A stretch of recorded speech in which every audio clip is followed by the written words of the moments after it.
When I think about John, I think about the William Gibson quote that's quite popular, which is, "The future is already here, it's just not evenly distributed." John's the guy who goes and finds where it's unevenly distributed to, tells the story, brings back empirical data about it, and tells us what matters about it. I think he's really important for this crowd because he's going to tell us about the way our work needs to change. Our work, anyone in an organization who really wants to be relevant and perform well. As you can see from the program, he has a quite distinguished background. He's held top positions at leading consultancies such as McKinsey and Boston Consulting Group. And he's currently serving as a co-chair of the Silicon Valley-based Deloitte LLP Center for the Edge. And he's doing a lot of original research to develop new points of view on corporate growth. But the latest of his books, which is down here because I just had him sign it,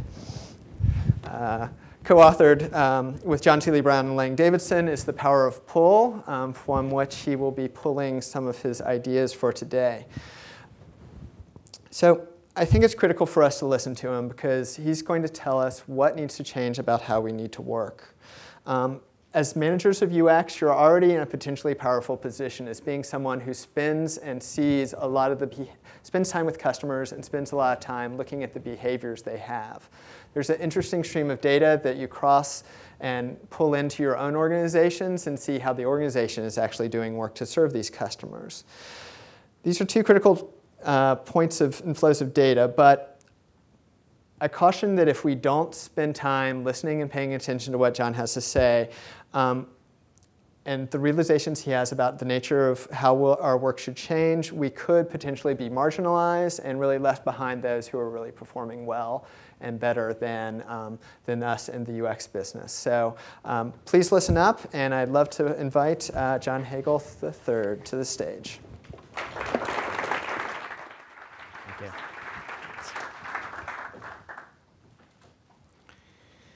Hi, it's great to be here this afternoon, and I'm particularly privileged to speak to a group that's at the leading edge of experience design.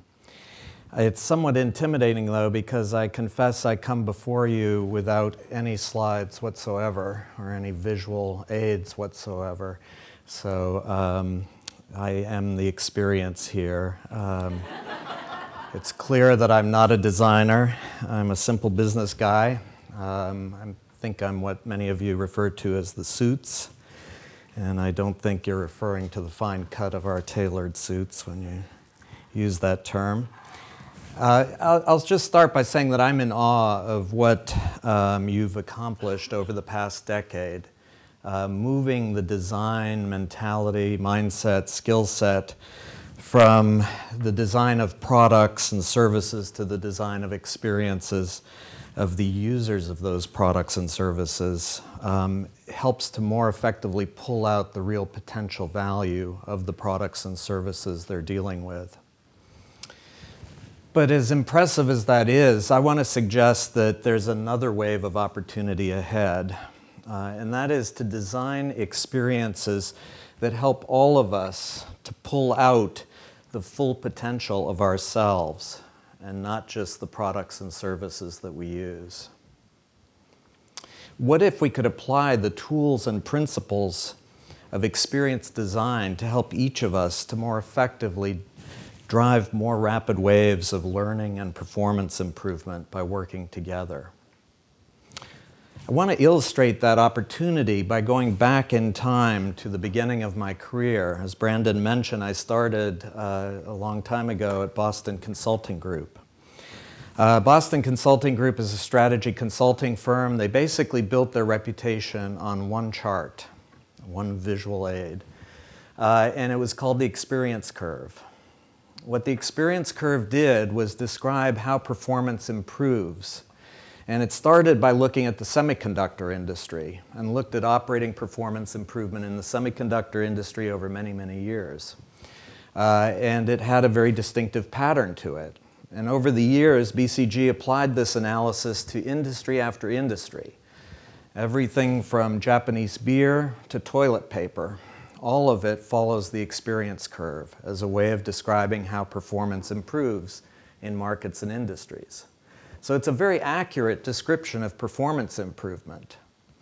But it has one distinctive characteristic, which I think is important to highlight here, which is it's a diminishing returns curve. The more experience you accumulate in a market or industry, the longer and harder you have to work to get the next increment of performance improvement. It may help to explain why many of us are feeling increasing stress in the markets and industries that we operate in. But what if there were an alternative? What if we could turn that experience curve on its side and generate increasing returns rather than diminishing returns? What if performance improvement accelerated as the number of participants expands? Now that would be powerful. But what would it require? Well, I suggest it requires a lot of things, and it starts with a major shift in our beliefs and our practices. It's a key dimension of what we've described in The Power of Pull as the big shift. And as a result, I think it requires a shift in design focus. So let me amplify a bit on that. And when I talk about shift in beliefs, I'm talking about a shift in our view of where and how economic value gets created. The shorthand way we have of capturing that is saying we're moving from a world of stocks to a world of flows. What do I mean by that? Well, I'm referring in this case not to stocks that are traded on the stock market, but knowledge stocks, what we know at any point in time.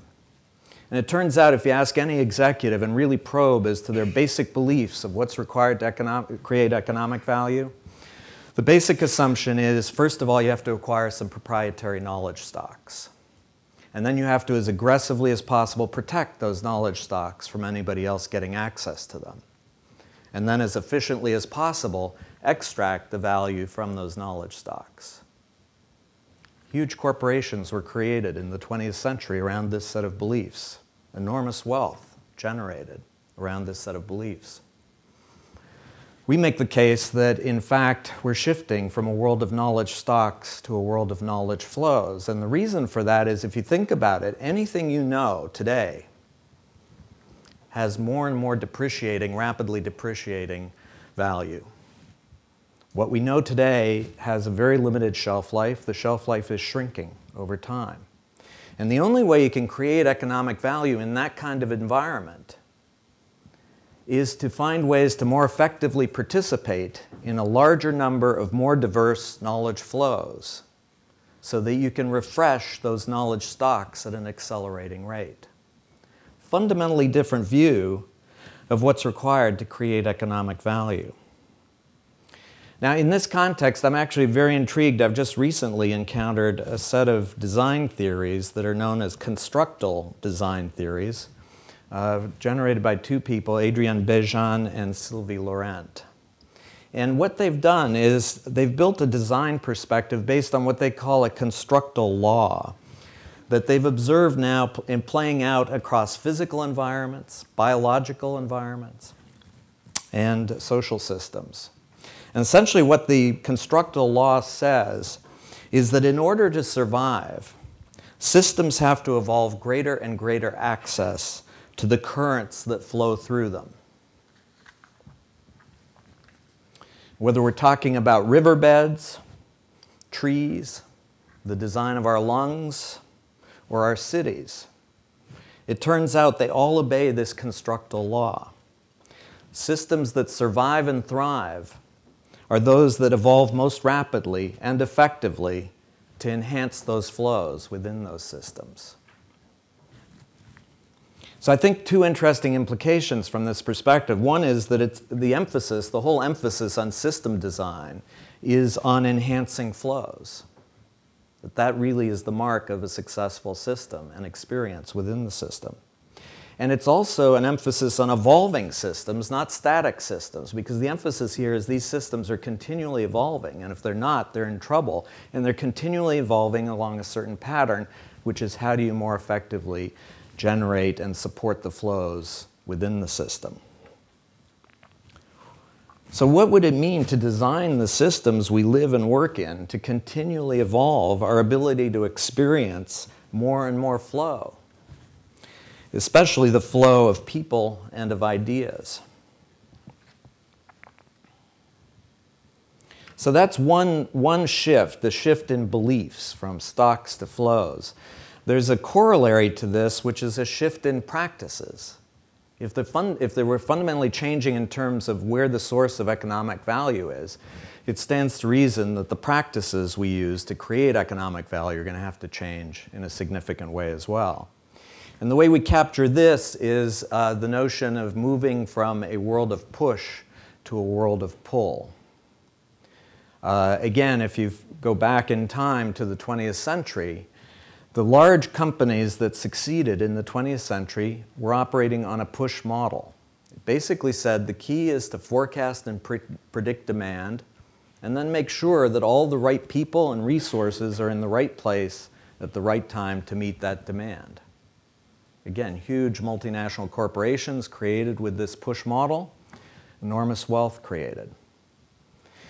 On the other hand, if we're living in a more uncertain and more rapidly changing world, that kind of push model becomes more and more challenging, more and more problematic.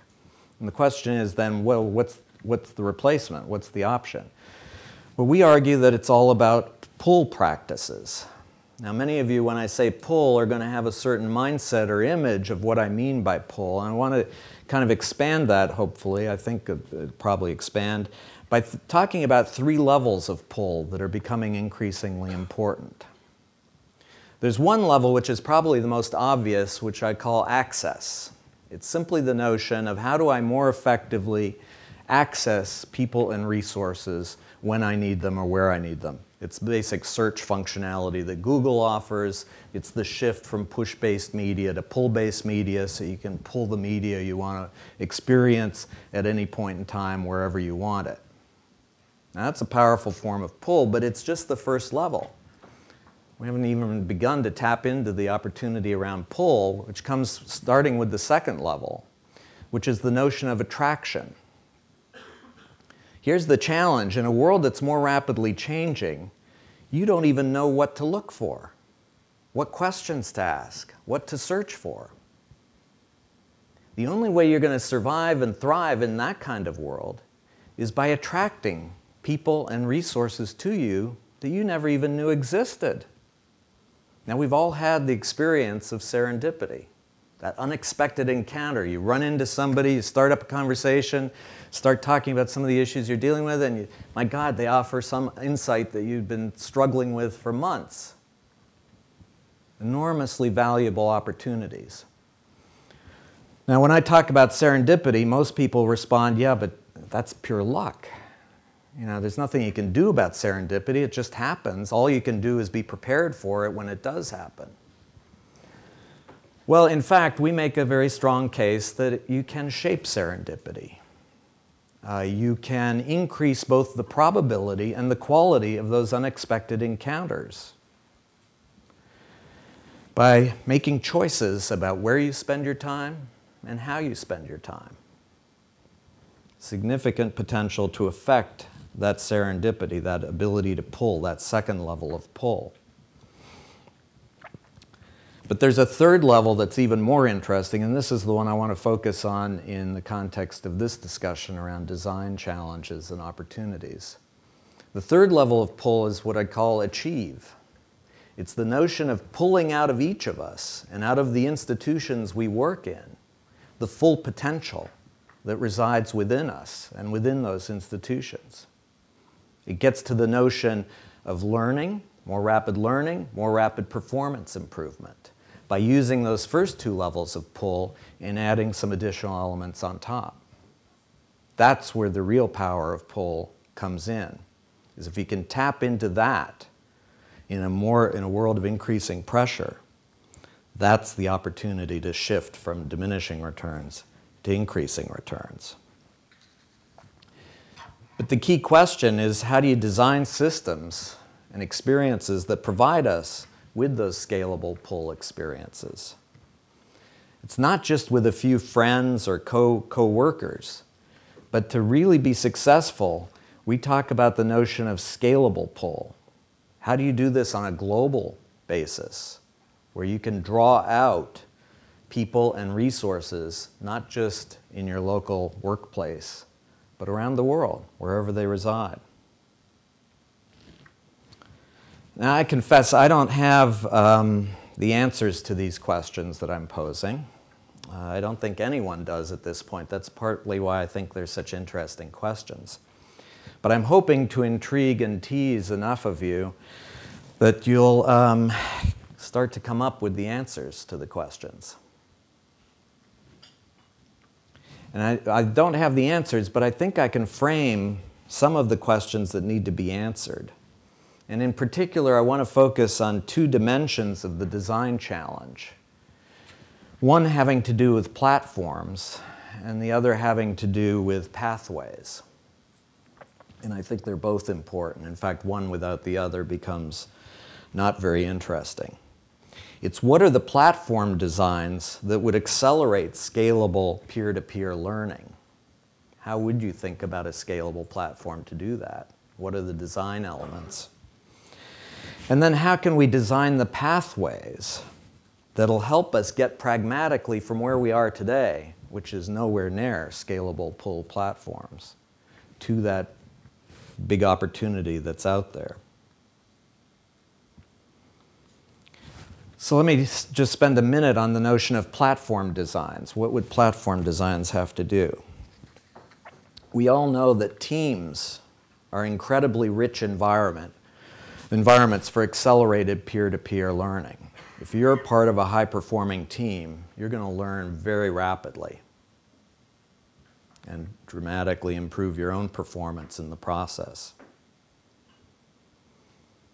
But there's a big challenge with teams. Teams don't scale. As soon as teams get to a certain size, they begin to disintegrate. They begin to fall apart.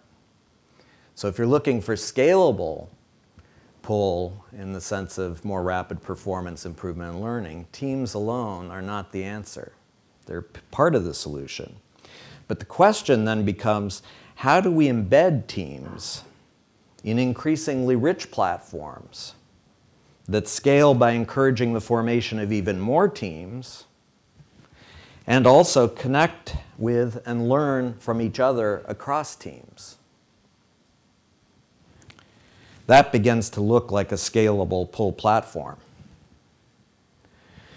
Now, as Brandon mentioned, I look for early instances of some of these things in action, and so I want to share a couple of examples of the opportunity that's playing out in some domains that are not very central to business, but I think the opportunity is to learn from those environments and apply design principles into business. So one example of where some of this scalable pull platform is emerging is online in a video game that most of you, many of you at least, may be familiar with, called World of Warcraft. It has 12 million participants on a global scale. 12 million, and it's rapidly growing, continuing to grow. Most of those 12 million participants are organized into high-performing teams, yet they're richly connected across teams. They call them guilds, through rich networks of discussion forums, video repositories, all kinds of resources that can help the members of these teams learn, not just within the team, but across teams. Very interesting network layered on top of teams to make them even more successful. There's another example that we've spent a fair amount of time with and we talk about in the book, which is extreme sports.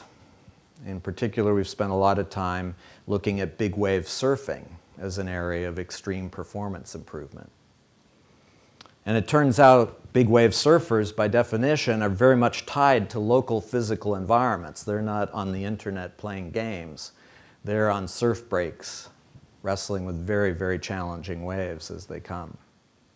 So they're deeply grounded in their physical environment, but the scalability of the learning comes from the opportunity to layer on top of that physical experience participation in virtual environments And again, learning from each other, regardless of where these surfers are located. South African surfers communicating with Australian surfers, communicating with Hawaiian surfers, all of them using the same kinds of facilities, discussion forums, video repositories. They study videos of each other to learn the practices that are emerging in different local areas, and the social relationships that have emerged around those exchanges of information.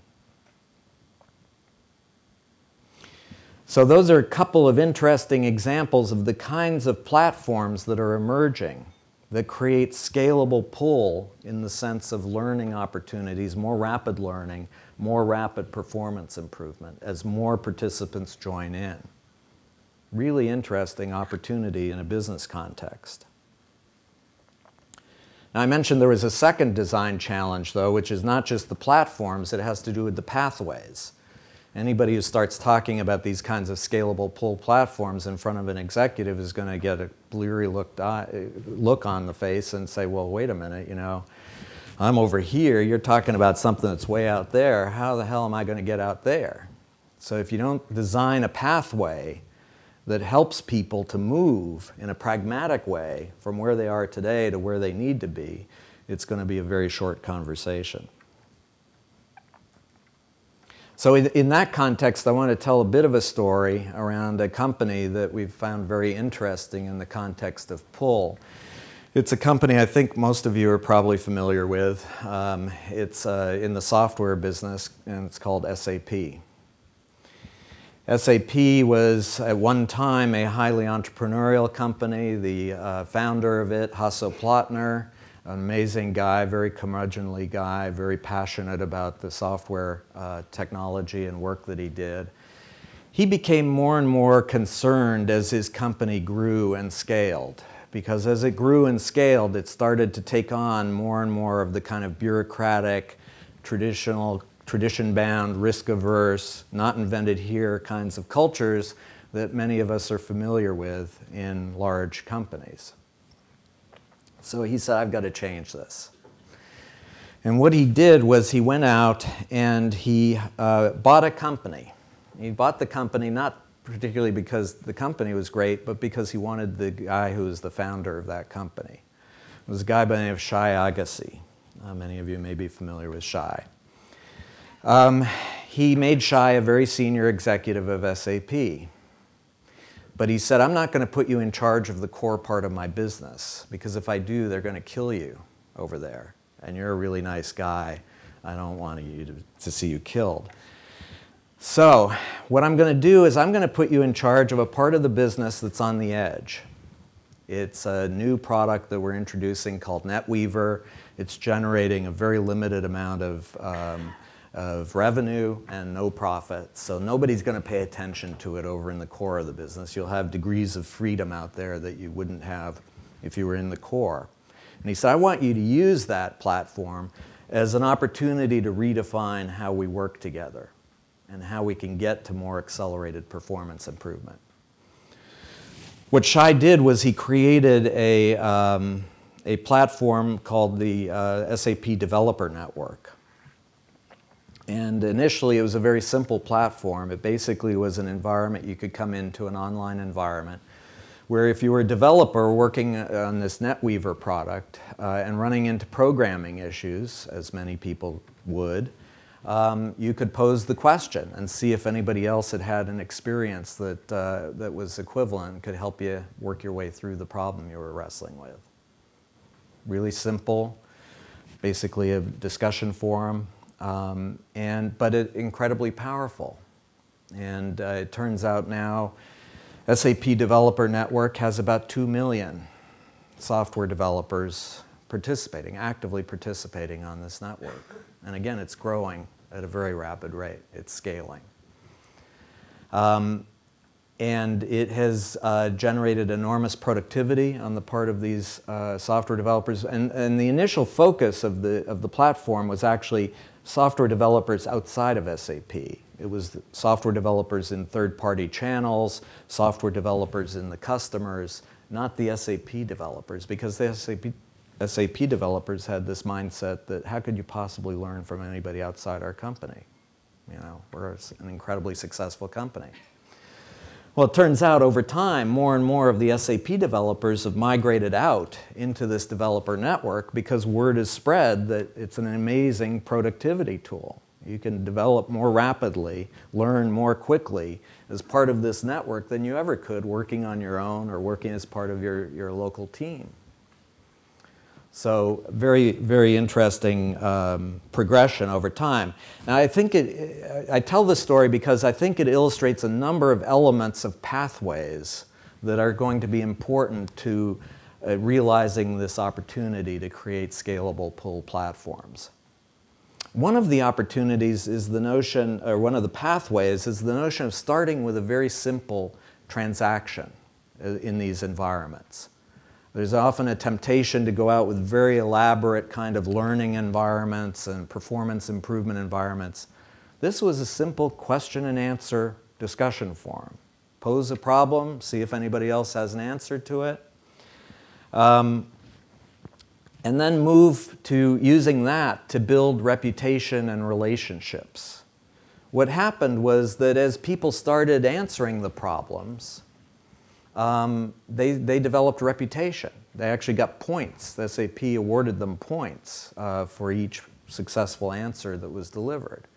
And they built a reputation around those points. Interesting sidelight, it turns out that a lot of software recruiters have figured out that if you're looking for a software developer with real talent in certain areas, go into the SAP Developer Network and look at those reputation profiles. Because you'll find people who are really successful at answering some really challenging problems. So it turns out even though those people offering answers were not getting any monetary reward directly for their answers, they were getting some more and more attractive job offers as a result of having done that. More motivation to contribute even more. And by the way, I should say at this point, the average time to answer a problem that's provided on the SAP Developer Network is about 17 minutes from the time it's posed to the time the problem is resolved. 17 minutes. So it's a very, very successful platform in that regard. But what's happened is then you've got a third level of progression and evolution, which is the notion that over time, as a result of this reputation and the relationships that emerged because people were seeking each other out as they saw each other's reputation in certain areas, teams started to form and took on more and more challenging application development initiatives, not just solving a problem with their current coding efforts, but actually came together from around the world to develop entirely new applications, again, based on the reputation and relationships that they had built as part of this environment. So it's an interesting progression. It says start with very simple kinds of transactions and build on that over time so you get these relationships emerging and more interesting learning environments begin to surface over time.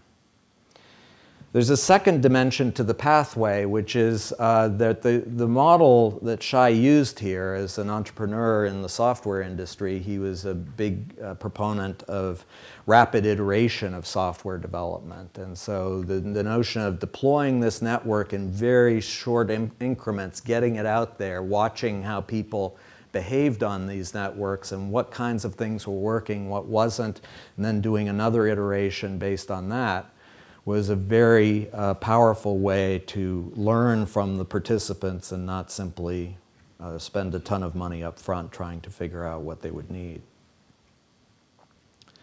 So that's the second dimension. A third dimension is this notion of starting on the edge. You know, there's a big question of how do you get change to happen? If we're talking about scalable pull platforms with large enterprises, that's really hard to accomplish given the deeply held beliefs and practices that drive the core. Most of the cores of our companies are push-based cores. And so the notion of not trying to change the core, but going out to an interesting edge and driving change from the edge. And by the way, not bringing that edge back into the core, because they would have killed the developer network if they tried to bring it back into the core. What they were doing was creating more and more incentive and motivation to pull more and more of the people in the core and resources in the core out to the edge and scale the edge even more rapidly around a very different set of practices than had prevailed within SAP at the time. There's another dimension of the pathway which I think becomes extremely important to drive the movement, and that's the notion of performance metrics to measure progress.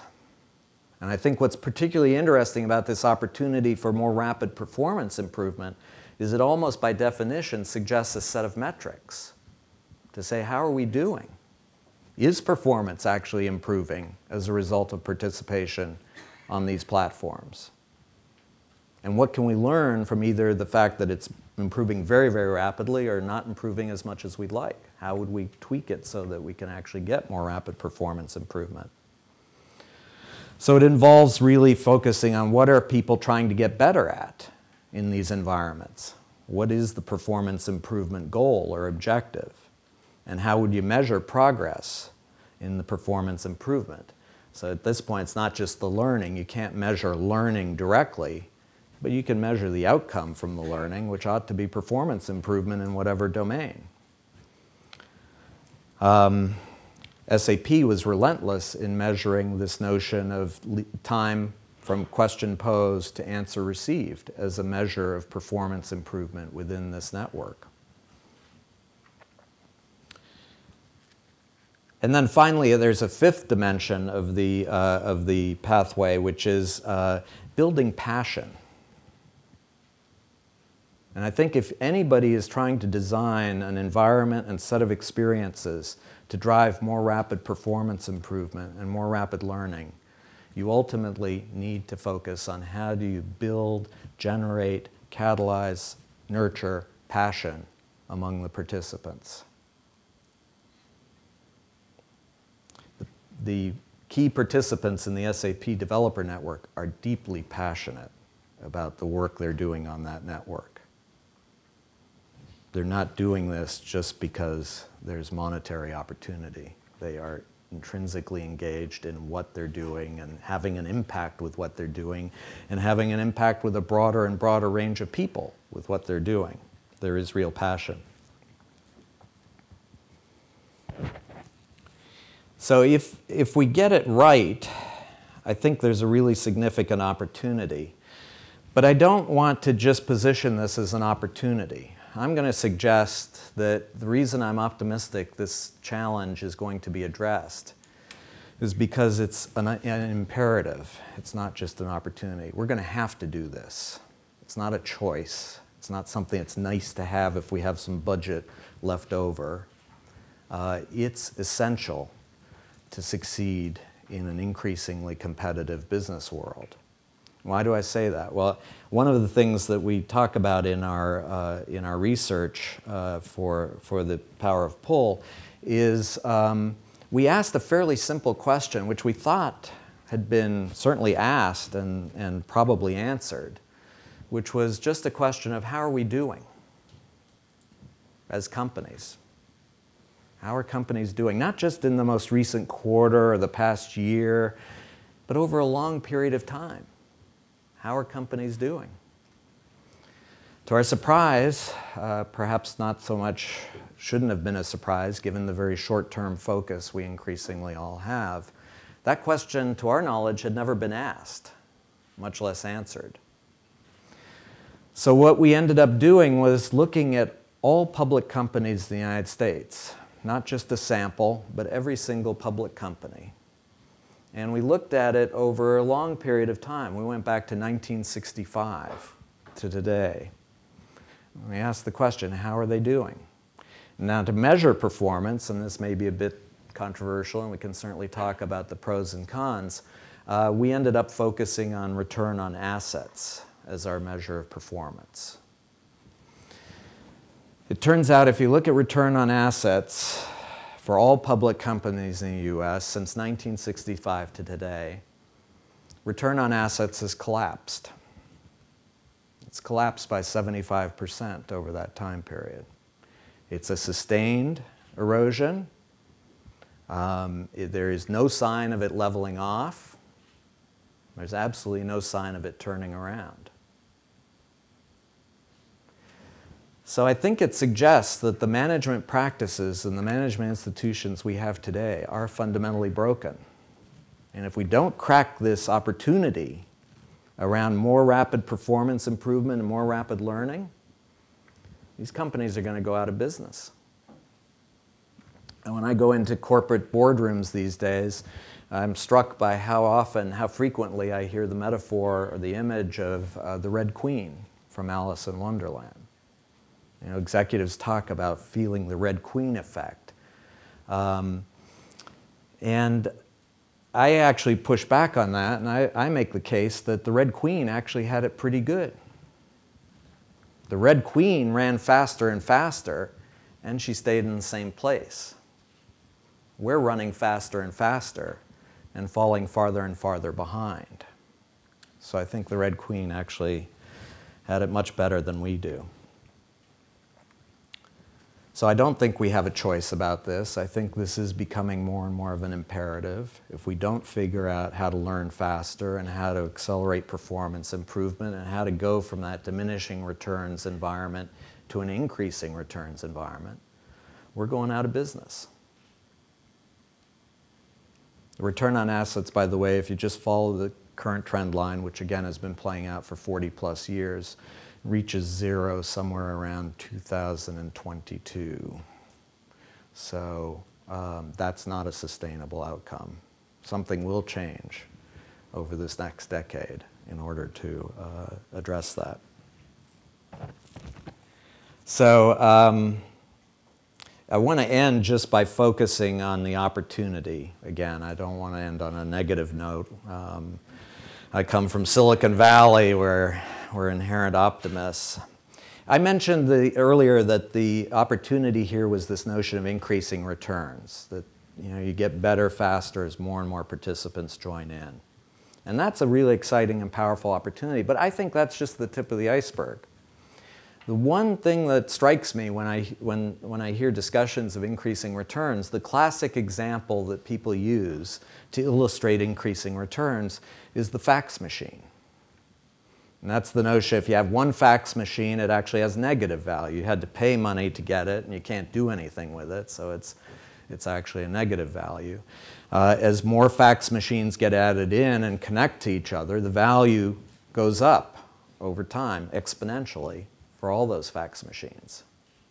But there's a really interesting element or detail in that story, or in that example, and that is that as fax machines increase in numbers, they are not changing in terms of their basic performance. It's simply a function of adding and connecting more fax machines together. And that is a powerful form of increasing returns. But there's a second form, which is what if each of those fax machines were getting better in terms of their performance and functionality, their design, by participating in this broader network. Then you get a second increasing returns curve, higher, steeper than the previous one. So it's a very significant opportunity. I think that those of you who can take on this design challenge and can crack the really difficult problems, I don't want to in any way trivialize the challenges to creating these pull platforms, are going to be on the edge of a whole new wave of design activity and practices.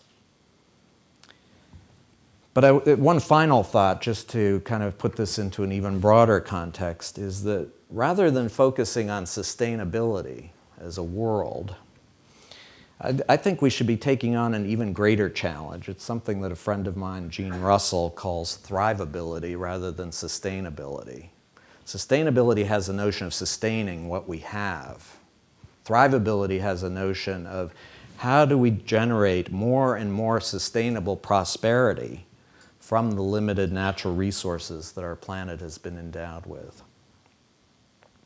So I don't think it's just our business that depends on learning faster by working together, but it's our planet. It's our entire world. If we don't figure out how to drive that kind of more rapid learning and performance improvement, we're increasingly challenged as a planet.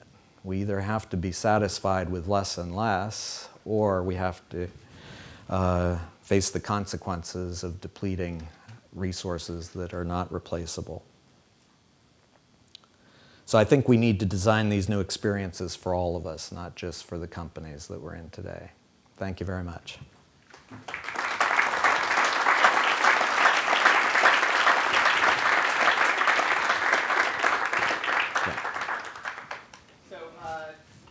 John has a little bit of time for some Q&A, and I want to kind of kick it off. I think one of the challenges for this group is that we're poised between what we hear from customers, what we see from customers, they being somewhat our platform for learning, as well as the organization. And the organization representing much more of the core right. of that we're struggling with day in, day out. I think I can see examples from our industry where one organization is moving ahead of another because of their ability to create a learning platform with customers as well as within their organization. I think I heard a talk given about a year ago by one of the creative directors at Electronic Arts. His story was of how they originally started the Madden football franchise, the interface, based on what TV looks like. Mm. But then they tested it with customers and found out people don't really like the way the television is illustrating the experience of football for people. The scores were too big, they took up too much of the screen, you couldn't really see the action. And so by EA passionately testing and improving this interface, they were actually starting to see that football was following the way Electronic Arts was presenting football through gaming. Because TV doesn't user test necessarily, or they don't do it in the same way. Right. So we can see how one organization starts to build another, or beat out another. This case is TV versus gaming. But I guess my question is, what have you found seem to be the linchpin ideas or changes that an organization can take on to start moving towards this platform? One of them was going to the edge. Are there others that we as people who often are kind of the middle of the organization trying to push things forward? Are there other tactics we can start to employ? Well, it's a great question. I think that there are many different approaches and they hinge on the particular environments. I would say that one of the reasons I'm optimistic is I do think many companies, if not all, have kind of made this transition from a very narrow product-centric view of their offers to much more of a sense that those products, if they're going to be successful, have to be situated within a context in the customer, and that you have to really kind of cross the table and understand what is the customer actually trying to do with these products and services, what are they trying to accomplish with them. And so broadening your horizon to look at the context. And I would say that if you've gone that far, there's I think a logical next step, which is to ask for most situations, customers are trying to use these products to get better at something else, something broader that they're trying to do. What is that something better? And how can you create experiences, design experiences?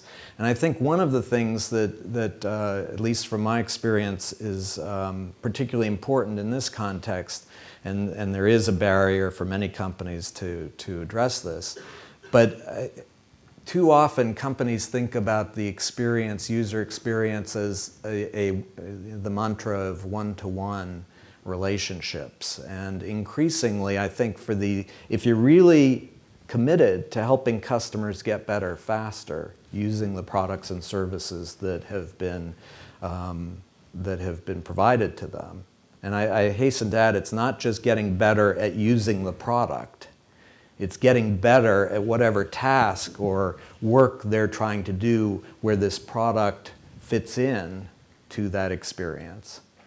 If you're really committed to doing that, you're going to need to bring in other people, other participants, at least other customers and potentially other companies, to be more helpful to those customers so that they can get better faster using those products or services. So I think, again, I think one of the hooks here is this notion of there's been a trajectory of progression. Understanding customer experiences is broader than just the direct interaction with the product. And then taking it to that next step of saying, what if? I think often I find the what if exercise is a pretty interesting one, to really put in tangible terms, what would the opportunity be? What if the customers could take our products and services and get better faster on a particular dimension? How would that drive their continued purchase of our own products or the pace of adoption of our products? And by the way, that was one of the key metrics SAP used to measure the progression here, was rate of customer adoption. Around, as they deployed this developer network, one of their key objectives clearly was to get more of the NetWeaver product into the enterprise. And so that was a key measure, and it was something that spoke to the very traditional core executive. If you could communicate in tangible terms that the pace of adoption was going up and show how the kind of interactions that were occurring on this developer network most likely contributed to that, you got the attention of the core. That's something they can relate to versus learning and relationships and these more qualitative kinds of terms. And one last thing before I turn it over to the audience. Why will push not work in the new environment you see? It's not to say it won't ever work. I think at the end of the day, if you really pushed me on it, I would say that everything we do is some blend of push and pull techniques. So it's not to say push will completely disappear, but I do think that in a world that is increasingly uncertain, and it's not just uncertain in small ways. Many of you are familiar with Taleb's black swan concept. I think one of the interesting consequences of a more connected world and a more competitive world, connection and competition together actually produce some very interesting results. One of them is extreme events, cascades that go out of control and go in ways we never would have expected. Who would have expected Egypt, Tunisia, Libya? But that's becoming more and more frequent. So it's not just the small, unexpected, we missed our forecast by 20% this quarter. It's these eruptions. And if you have those kinds of eruptions and you don't have access to pull platforms where you can quickly adapt to those environments and hopefully prosper in them, you're going to be increasingly challenged. So I think that's a key reason. All right. Questions from the audience? Yes. Do we have a mic, by the way? We have the stands. Could you jump over here, please? That would be great. And one over here as well, if someone else had a question. Okay. You gave a framework, access, attraction, achieve, and I was a little bit vague about that. And then you gave the example of the developer network that resonated with me and I understood. And I wonder if you could just connect that framework to that example so that I could get those pieces? No, that's a great question. So access is simply one of the things they had as part of the software developer network was a lot of frequently asked questions repositories. So you could access, you had a problem, you could go search through the frequently asked questions and often get an answer to your question. Second level of attract is much more this question of as these reputations were being built on this network, people were seeking out others in the network because of that reputation. And the person being approached had no idea that these other people existed, much less that they had interests that were kind of related to theirs, and they started getting into really interesting discussions and building relationships around that. So that was attraction. You're attracting people that you never even knew existed as a result of the reputations that were being built and the problem solving that you were doing for others. And then the third level is the notion of achieve, pulling out our full potential, learning faster. I think what's happened over time is this environment has become an extraordinarily rich learning environment. I mean, the productivity of the software developers is shot way up. That's the motivation for more and more of these developers to join this network, is because they know that anytime they run into a problem, they're going to get an answer pretty quickly. And they'll just be able to learn not only from the answer, but move faster in terms of their coding and learn faster as a result of that. They're learning faster because they're connecting with each other and engaging in really interesting discussions around broader software development issues. And they're learning faster because they're coming together in teams and actually working together to develop new software now in ways they never would have done in the past. So hopefully that helps to clarify it a bit. I think I saw another hand. Could you stop by the mic over here? Yeah. If anyone else has a question, just lining up by the mics would be great. So great talk. Thank you. And I have two questions. One is on a really small scale. I'm curious about where you see anonymity fitting into the pull model. And then the second question is, do you have any predictions and or hopes for what you've talked about? I have a lot of hopes. I have very few predictions. Future, who was it who said it's very hard to predict the future, especially if it's in the future or something like that. In any event, I think that your first question was around anonymity. I think that, and I've been involved in the online environment for a long time. I actually wrote a book 15 years ago now, I think, on virtual communities called NetGain. And over that time period, this whole question of anonymity versus identity has really been a continuing discussion. I'm come from the camp that both are going to be appropriate and relevant at different points in time. I do believe that over time, there's more and more value in persistent identity. Being able to, what's the right word? Being able to build a reputation that is sustainable. Now, you could do that with persistent anonymous identity, an avatar and a made-up name. On the other hand, I also am a strong believer that at the end of the day, the people who are going to learn fastest and improve performance most rapidly are going to be those who find ways to connect with each other, not just in virtual environments, but in physical environments. And it's going to be very hard to preserve anonymity if you really believe you're going to end up having to actually engage in physical space with these people. I mean, you could do it. I'm not going to say it's impossible, but I do think that that's more and more of an opportunity. So no predictions. My hopes, obviously I do think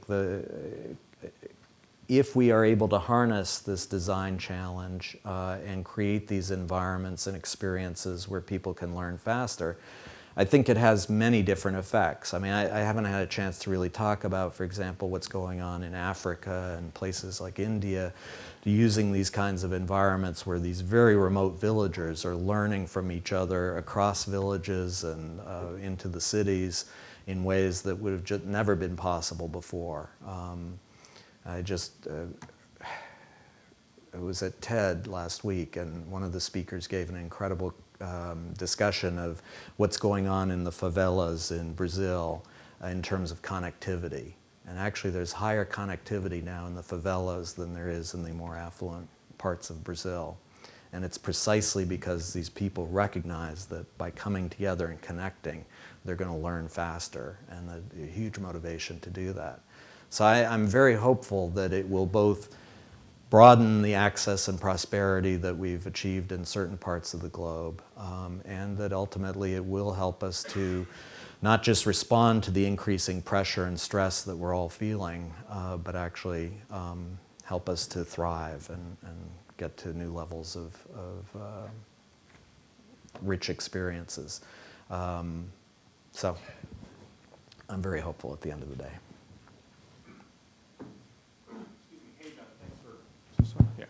Thanks for the great talk. Most of your examples are focused kind of within the organization. I'm wondering kind of within the enterprise or kind of businesses connecting perhaps to one another. I'm wondering how you see pull working between businesses and their customers and how that relationship is changing. Yeah, I think actually the primary example I gave, SAP, was actually with customers and with third-party channels. That was the primary focus of the SAP developer platform. It wasn't an internal platform. And I actually believe, going back to the question of how do you get change to happen in large companies, it's easier to change at the interface with the customer than internally. We have such rigid policies, procedures, processes within the company. And customers, fortunately or unfortunately, don't like rigid policies, procedures, and processes. So if we're going to be successful in engaging with them and building deeper trust-based relationships with them, we're going to have to figure this out. And so I actually believe it's going to get figured out first at the customer interface and then be brought into other parts of the company, but that it's not going to be, that is where the change will occur. And it's, again, part of it is just the incredibly increasing competitive pressure we're all facing in terms of how do we expand our relationships with our customers and generate more revenue and profitability from them, and that's the economic driver that's going to make this work.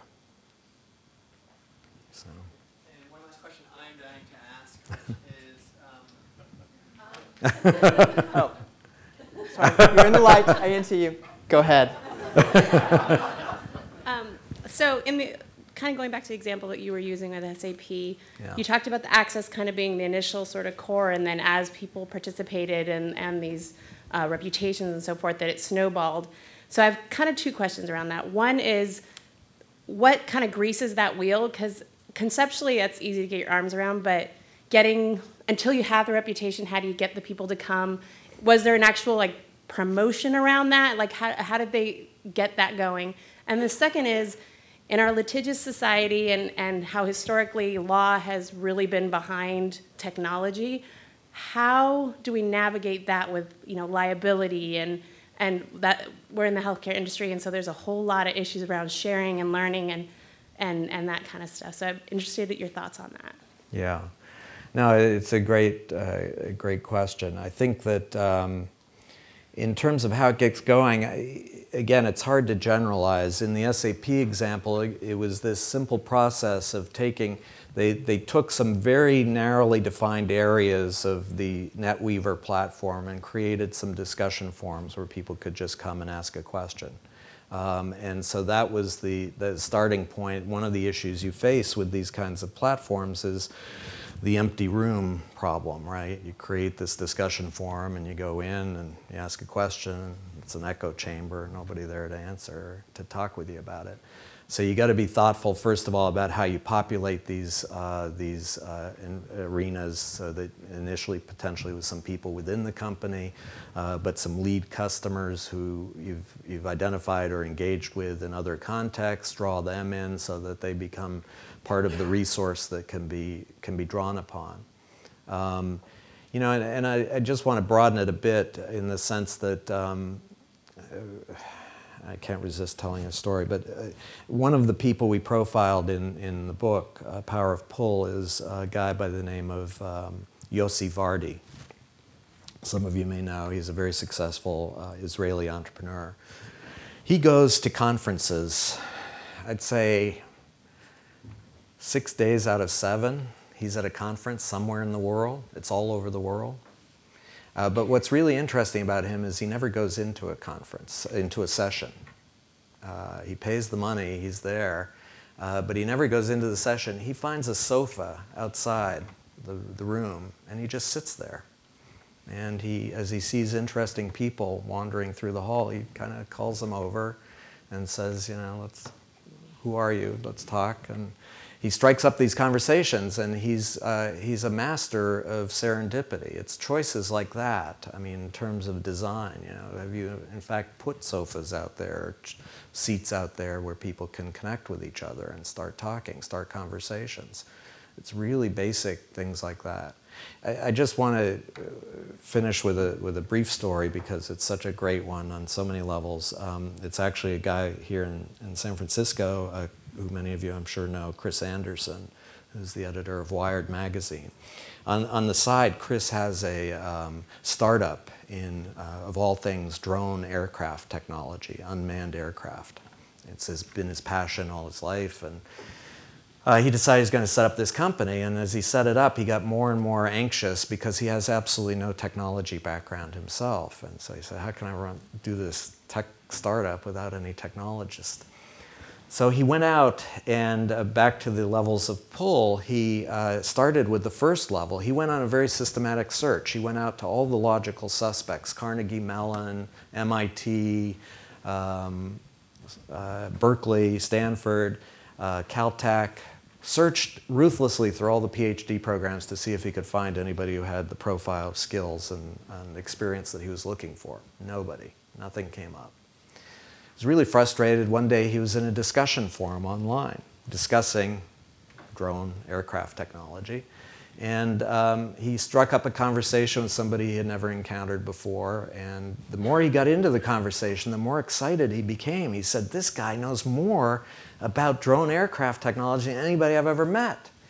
And he finally asked the question. He said, where did you get your PhD from? And there was kind of this awkward silence on the other end of the discussion forum. The guy evaded the question, and they went on in the conversation. And the more they talked, the more excited Chris became, and they ultimately got enough trust with the guy to probe and find out who and where he was. It turns out he was at the time a 19-year-old high school graduate in Tijuana, Mexico. Who would have thought to look among high school graduates in Tijuana, Mexico to find the CTO of your tech startup? This guy, now 23, is the CTO of Chris's startup, has moved to the United States. But I think it's a great example of serendipity in action. You often don't know where to look for the people who are going to be most valuable to you. And if you don't participate in environments that help you to have those unexpected encounters, you're going to be increasingly challenged. Thank you.